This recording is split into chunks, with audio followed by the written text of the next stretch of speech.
Hi guys, we are back. So welcome to the second lecture. So in this session, we will talk about fully connected neural networks, particularly multi-layer perceptrons. And in the very first one, so we looked at how we can express deep learning as a matrix factorization problem, as a linear matrix factorization problem. And today we're going to introduce nonlinearity.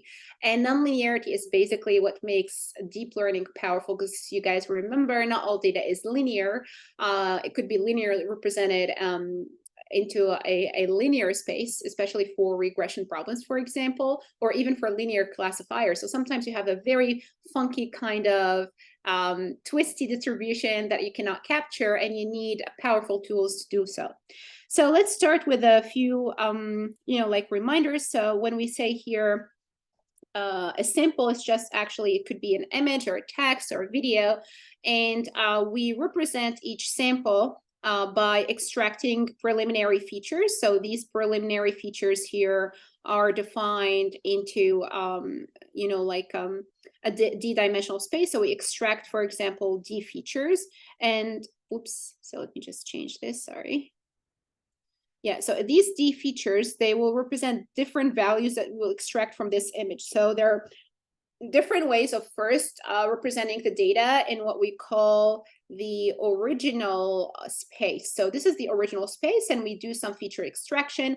And the features may not be all good, because if we want to know if there is a dog in the image, well, the background, if we take all of these, the pixels inside, outside the dog object, right? They're not informative. They may not tell us that there is a dog in the image. So all these pixels, these features that we extracted from these regions in the image are completely useless. All right. Now, so the goal of, as we mentioned before, the goal of matrix factorization and representation learning is actually to learn a new spanning space, a new span space by a new set of vectors, and these vectors will represent k new features that we, k new dimensions or k new feature representation, and we can represent this dog using only a few k values, and these k values are very important because they will allow us to identify the dog. For example, the k values would involve maybe something related to the shape of the nose, or that there is an ear, the size of the ear, or like things like that. Okay, so these could be very abstract. So right, so that's that. Now, like if we do this for all of our samples, we can represent our data. So we have multiple samples. This is a single sample xi. We can do that to another sample xj, and we will have a big data set that we will call basically X, where we store the number of samples and the number of features. So these are features, and these are the number of samples. All right, cool. Now let's get started with the linear, a simple linear network. And in this example right here, we're going to start with a single hidden layer unit. So as you guys might have seen before, we have already, just as a reminder, expressed a single linear regression model as a simple neural network. Okay, so it's like, just we have a summation here. So it's a linear combination of learned weights that are multiplied by the feature values of my input sample xi. And once I learn this weight vector, this compact vector, mapping vector or transformation, I just, linearly add them up. So I sum them up, and then I get the output value that I'm after. So what the score that I want to predict y hat I for sample I. And we have also seen, so this is what we have seen. Now, if we want to kind of add a nonlinear transformation, let's call it A here. So basically after, like linearly adding up or summing up these weights over here, we can add what we call a nonlinear function, and this nonlinear function is called A. All right, and this A, we apply it to the output, the summation of all of these. So oops, so let's just use maybe 3. All right, so we apply to this one to the output, and this will be a nonlinear function. Okay, so this is our nonlinear function that we have, and we can also call it an activation, and we'll see like why we call it an activation. Okay, so it's a nonlinear activation function. So if we add this, if we insert this, what happened to our beautiful linear network right here that does regression? It has turned into a nonlinear network. So now we're not learning a linear mapping from input to output. We are learning overall a nonlinear mapping from input to output, simply because we had this A that we added over there. Okay, cool. Now, so now let's generalize this and look at like a single neural network that we have here. So I'm not going to talk about how we train the neural network. So today we will discover the architecture and the like the graphical, computational, and algebraic formalization of neural networks. Okay, simple ones, the fully connected ones, and I'll explain what fully connected means. The single hidden layer one, 2 hidden layers, and we generalize to multiple layers. All right, so at the beginning, first what we have, let's start with a simple example. Let's look at the left side here. So what we have our sample. So this is our sample, the first feature vector that we will feed into the network, and we have a bias here. So this is for the bias, right? So this neuron right here, that is input 1, is for the bias. So this is what we called before, guys, the X tilde, right? It's a compact form where we added the 1 on top of all other features. So here, I want you to keep in mind that N in this, like lecture denotes the number of features. All right, cool. So now we have N features, and what we want to do is basically we define a unit here. So let's put it here. So like we define a neuron here. Okay, so this neuron 1 will take the summation, the linear combination of all of these. So the goal, we want to learn, as usual, the weight. So we have a weight vector here, and this weight vector, this is, in the first, I would say the very first layer. So 1 here denotes the number of layers. So this is 1 layer. Okay, and this weight vector, we want to learn it.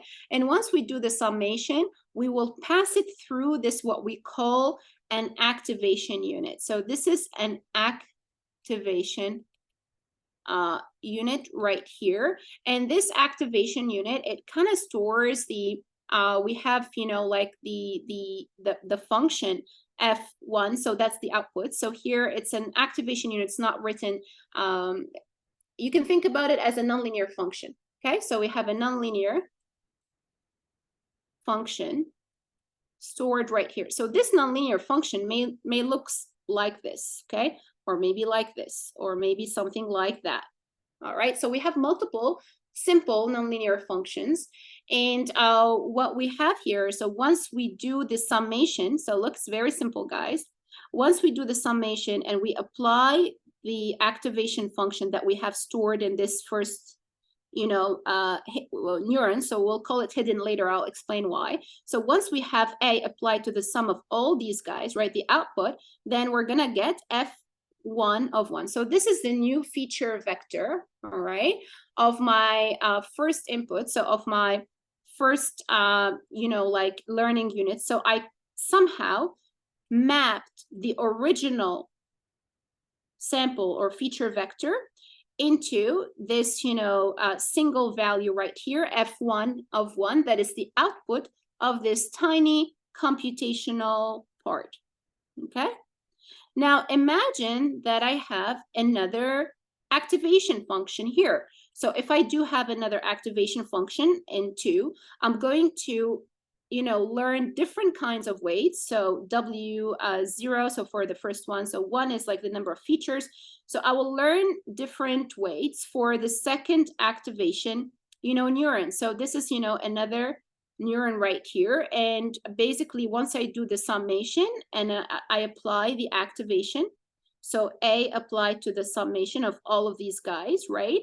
I'm gonna get my second, value here, which is F2 layer 1. Okay, so F2 is the second feature in my new space. And then I'm going to do that multiple times until I get, U1 features. So here, FU1 of 1 is actually for the very last unit. So we have U1 hidden units. And you guys will get an understanding in a bit. Just wait with me, okay? So bear with me. So here we have, this is a new coordinate. Okay, and you learned weight. So, or we call it, actually, this is our feature. So a new coordinate in the new space, actually, the best way to call it is actually the new, let me write it better. It's the new feature. That's why we call it F. It's the new feature that we have learned, representation, okay?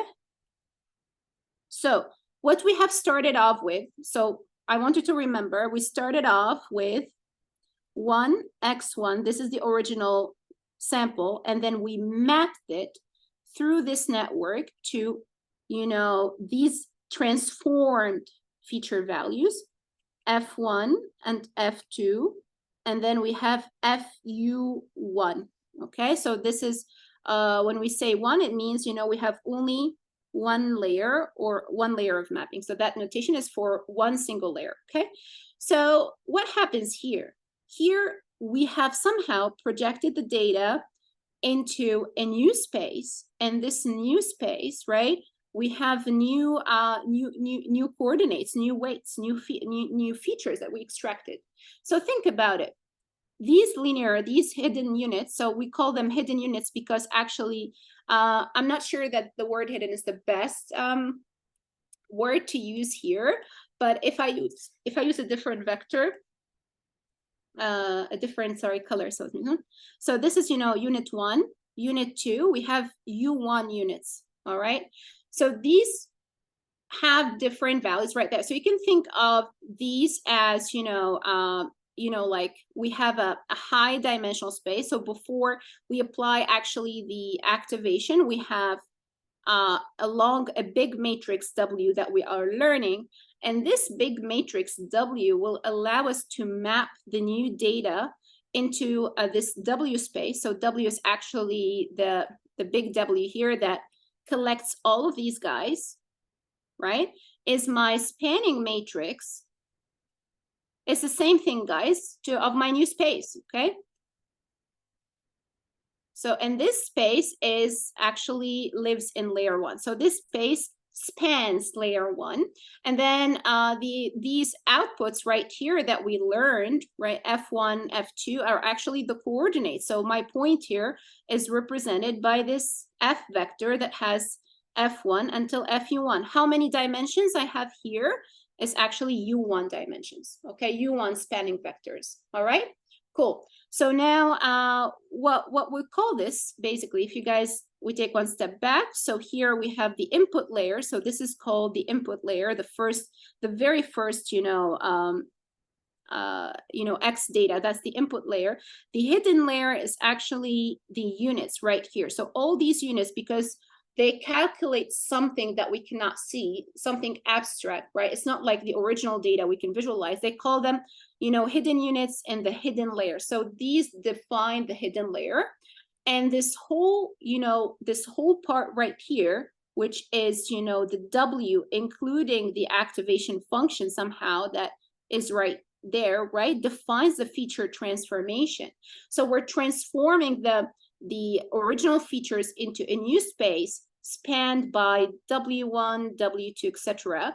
until WU, right, 1. So all of these. And the coordinates in this new space are these guys. So these are the coordinates in this new space. And then what we do later on, so we do a final layer, which is the linear combination. So if you look at the end of this map, what happens? Let's choose this. So we take a linear combination of these transformed features, okay, of all of these Fs. So we linearly combine them using weights.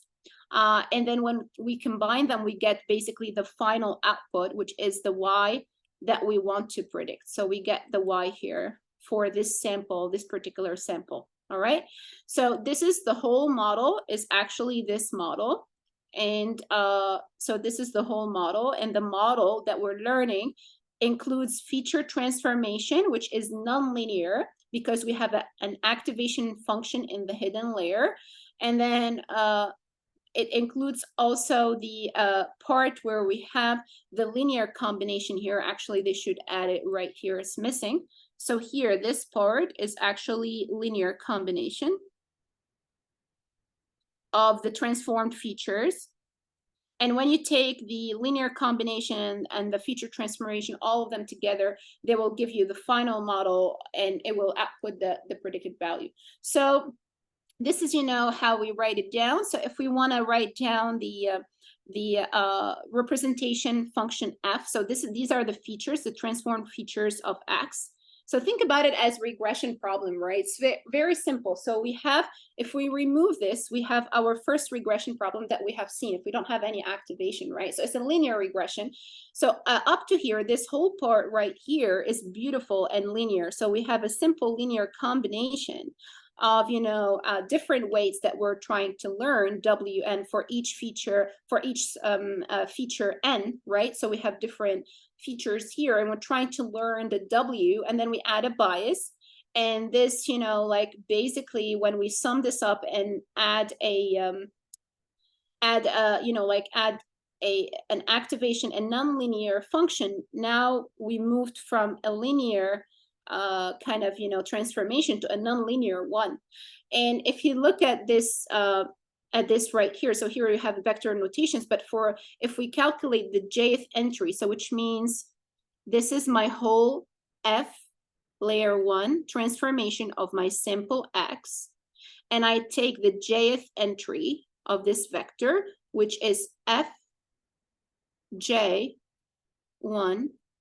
layer 1 of x, then we can calculate it using this. So this formula is exactly like here we have the j is over there, and it tells you how we calculate this part, only this part for a single unit. So this tells you that the jth unit of the network takes this form. So it tells you how we calculate this, and it has the activation function over there. So how we get actually the value after this, you know, like activation, we apply this activation function, right? So these activation functions, we apply them, and we're going to get the output value over there, which is the fj of 1x. Okay, cool. So now if I'm going to remove all of this so you guys can see clearly what is happening. All right, so now we let's take one step forward, and we can define the whole model. Now the whole model is defined, the neural networks is defined as follows. So we have the model of x and theta, and here basically we just do a linear combination of all of these. So a linear combination, w0 plus w1 f1, w2 f2, wu1 fu1, and you guys can see it here, right? And this is exactly what we have. So that's the final model. And what do you guys notice? We have a theta here. So what is the theta? The theta actually is all the parameters w0 to, you know, like wu1 in this case. And it can have any other, you know, like sort of parameters that we have for, if we have the activation function have other parameters, because remember the f here has this guy. So if the activation function has some learnable parameters, which means a of v is equal to v, for example, I don't know, like let's call it w bar, right? So this could be another one that I'm going to add here, but usually we don't add that, so we use simple activation functions. We will see a few examples later. All right, so cool. Now we do have this beautiful representation, so we're going to see how we represent this as a graph, and it's very simple towards the very end over there. But let's look at this, you know, like the recipe. So here, what is the key idea of a simple one, you know, hidden one layer neural network? So first the only difference with respect to regression models and simple models is that linear models is that we add a nonlinear activation function. So we need to choose the A. We need to predefine the A. What is the form of the A? So once you define the activation function that you're going to use, and usually we apply the same activation function across our layers. So we don't change that. We can, of course, but here we can define a single function for each of those. And then we calculate the linear combination. So here we do the linear combination for the of the input features with the learned weights, and we do this multiplication. We get a new vector v, and then we pass the results through the activation. So v is passed through A. So this is exactly what we had right here, guys. So the combination is passed through A, right? And then we get, later on, we move on and we can do another block right here. So instead of having the output, we can add more things. We can add more layers. So we'll see that in a bit, okay? Cool. So now let's look at different examples here. So what we have, like, these are different examples of activation functions.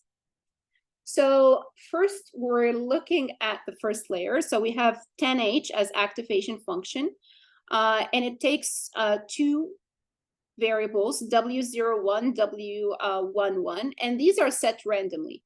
So when we set these randomly, right, depending on these, remember guys, so if we take the 10h and it's, we take, x1, we have only x1 here, right? So, and we have 1. And if you do this, what we have, so we multiplied by w0, multiplied by w1, and we have 10h. That's the activation function inside the unit, the hidden unit, and we're gonna get an output that is actually this formula. It's 10h applied to the summation of w0 plus w1 x, okay? So x here is, if we remove actually this, is actually, we don't need that. And then we can add the number of layers, so the ID of the layers, and as a superscript. So, oops, 1, 1. Okay, so that's not that here. Like it's actually here, layer 1, layer 1. All right, cool. So what do you guys know this here? So depending on the values that we learn, so this is so important. So I want you to really focus right here. So these, remember, these are the parameters that we want to learn. Now, what happens if we set them randomly? If we set them randomly, you can see for this first random sampling, we get this kind of nonlinear function, right? So this is the nonlinear activation function of my neuron. For the second one, for different values of W0 and W1, we get this form, etc. So this is using 10H. Now, if we use ReLU function, which is, it's a rectified linear unit activation. The ReLU is max, the function is max 0x. So here, if you look at this function, and we randomly sample different W0s and W1s, so we vary this, we put random values here, we have completely different shapes, okay? So you guys can see, but they're still quite similar though. They're not very, they're quite linear. They're not very different. You don't have something really complex. They're still very simple. So what is this telling us? Actually, these linear hidden units, right? So they have what we call a capacity. And the capacity of the hidden unit right here, that is over here. So this is, the final activation function that we got after the summation, right? After applying the unit. So we get something like that, right? So what happens is that this shows us the capacity of the hidden layer. So interesting. Okay. So the capacity of the hidden layer, it means the range and the variety of the shapes that we will get when we vary W0 and W1, right? So this is the, basically the range of shapes a function can take, depending on the internal parameters, depending on the learned internal parameters WI, so which are randomized. Which means that, look, if I look at the neural network, one single layer, and here I'm going to remove all of this. So in this one single layer, what happens is that we have these linear units, and depending on the values right here that I'm learning for exactly the same sample. Remember, guys, this guy right here is identical. So I'm putting this same guy to different, you know, basically these different units. And what I'm hoping for, that I'm gonna learn a diverse function shapes. So the capacity here of this layer, layer 1, will be high if I have diverse nonlinear functions. How to diversify? I need to have the weights here need to be very different first, right? And then when I take 10H, for example, or like when I take the ReLU, you can see that sometimes they're quite similar. But ideally, somehow with this combination and through the, as I make the network deeper, these will be more variable, like something like, you know, very different. And this will enable us to process and transform the data differently. So I'm creating different transformation of the data. These should be very different and diverse in such a way that I'm capturing something unique about my original sample X that enables me to predict its, you know, corresponding target score. But imagine if you have the same map here, the same identity map. That's not a good thing, because these features will be all almost the same, and you'll have almost, even if you vary these, you'll still have something not, you know, quite linear, right? So to capture nonlinearity very well, you need to have a high capacity of your, you know, of each layer in your network. And as I mentioned, the capacity is in the diversity of these shapes. So it tells you that this is the response of my hidden neuron to the activation applied to the combination of the weights of my previous input. Great. So now when we swap out 10H for ReLU, right, we get these, as I mentioned. Okay, so you can see when you change the activation function, the capacity and the shape of the network completely changes. So this choice is very important. All right, keep that in mind. Now, next, we move next. So let's see how we represent this using condensed graphical representation. And this is the condensed graphical representation of a single network. So first, I would like you guys to keep in mind that when we have a square here denotes a matrix. So this means it's a matrix. And when you have a circle, it means inside we have a scalar value here that we store, okay? So, right, and if you have a diamond, so we're gonna see diamonds later. So diamond means we have a vector. All right, so now let's look at this together. So what happens here, if we write this using linear algebra, it's very simple, actually. It's the same thing that we have seen before over and over again through matrix factorization and spanning sets, fixed and also learnable. So we have our X vector. So this is the compact form. So I'm going to put like hollow here. It means the compact form, or dot on top. And our goal is to learn this spanning matrix, this, you know, new transformation matrix, W1. And this W1 allows me to transform the data linearly, and then I apply an activation, a nonlinear activation function right before that allows me to calculate, you know, the output right here in these U1 different units, okay? So after that, what we do after calculating the values in this hidden layer, we do a symbol combination and a linear combination using, you know, these W0, W1, W2, right? And we include the bias also. And we get the output. So what is the dimensionality of W1? Let's see that. So W1 is basically here, it's n. So we start from 0 to n. So let's choose a different color. So 0 to n, so it has n plus 1 features, original features.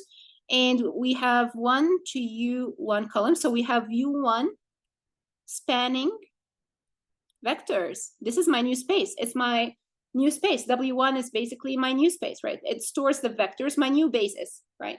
And then we have W2. So what is W2? W2 is simply a vector, and it's not actually space. So this is the final vector for my linear summation or a linear combination, okay? And this is my original vector. So what I want you to do, guys, I want you to write down the mathematical formula for the output, y. So let's say we have y here. And I want you to write it as a function of these. And let's say that right here we apply our, so this is where we apply our activation function a, and we store the output over there. So that's the hidden layer where we have the activation function. So I want you to take a minute and try to write this as a multiplication of w's, x, and we have the nonlinear activation. So try to write down the formula yourself. Let's see how that goes. So let's see how we write this using linear algebra and and simply transforming the x onto the y.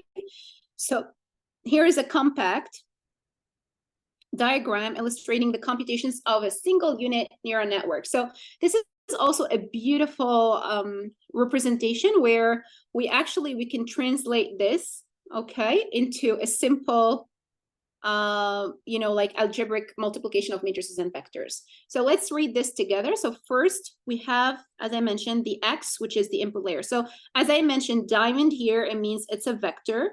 So the dimensionality, what is the dimensionality of the x? So let's write all that down. It's we have Rn plus 1 times 1, and W1 is actually Rn plus 1 times U1. And we have activation function, which applies to every single value here. So it's a vector valued. So it's a vector. So we apply to each element. And here we went from a matrix to a vector. So W2 is actually a vector. That's why it's a diamond. Okay. So a vector, what's the dimension of my vector? Is U1 plus 1. Okay. Times 1. So it's a U1 plus 1, right? So let's write this all together. So basically what we're doing, it's very simple. We're taking the x, we're multiplying it. So we're multiplying it by W, the matrix W. So we need to transpose it to have a consistency in the dimensionality. So because x here, x, let's call it, is of dimension n plus 1, right? So here, if we transpose, we're going to have U1 n plus 1. So because this dimension over here needs to be consistent with this one, all right? So it's transpose of the first spanning subspace W1. And then we have all the basis vectors here. So these are U1 basis vectors of my spanning my new space, right? And then we transform our x through, like W1t. So this here will give me the new, basically coordinates, the new weights in my new space. And then what I do next is once I get that, I pass it through an activation function A. So A here takes, like all these elements, the final vector. So what is the dimensionality of this, guys, by the way? So if we look at what's inside before I apply the activation, this belongs to R U1 times 1, right? So this is actually, these are the coordinates, the weights of my point X in the new space here. So the weights of my point X. So if I have, for example, U1 is equal to 2, so I have 1 and 2. And my new representation here, W1 transpose of X. So let's say X has two, like several original features, right? So we have multiple n features. So X will have, for example, d plus 1. So let's say d equal to 5. So I have 6 here because d plus 1, right? So this is my X. And when I multiply my X with W1t, so I'm going to get the coordinates, which are 2 values in my space. So let's say these values are basically 2 and 1. 2 and 1. So let's do 2 and 1. So this is my point. All right. So this is my transformed point in this new space. Now, what happens next is that, well, after this linear combination, which is right here, projection into a new space, well, after I project my point, I transform my features into a new space. So I'm learning a new representation. Then I apply a nonlinear function. So this makes the whole network nonlinear, because so far here, this part is linear. Okay. So once I do the A, I apply it. So I have a nonlinear feature transformation of my original feature vector X. And then what happens after that? So we're going to get basically, it's the same dimension because we're applying the A to every single element here. So A is applied to every single element of this vector, W1 transpose X. And later on, we just multiply it by the weight vector W2. So what is the dimensionality of W2? Here, we need to do transpose. So we need to have U1, right, times 1. So we can multiply, right? And this is my vector W2 transpose. And if I'm writing down here what I have inside this is W1 matrix transpose. And this is the formula. Okay, so I hope many of you got it right. And then here, this is the output. And if I have my output Y, I can call it Y, and this is what I'm after. So I want to predict this kind of Y for my input data X. And all of these are the transformations that we're going to learn through the neural network. All right, cool. So now we have seen a one-layer network and how we're mapping, how we're using, W1 actually is a spanning space when I do, as I remind you guys. So these are the coordinates in the new space. So this belongs to R. It should be U1. Let's see. So we have U1 over there, right? And then this will be the coordinates, the weights, okay,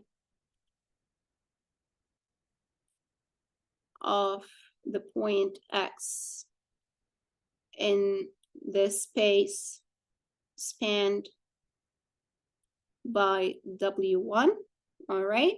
And these coordinates actually what we call the new representation that we learned, presentation of X in W1, all right, in this space.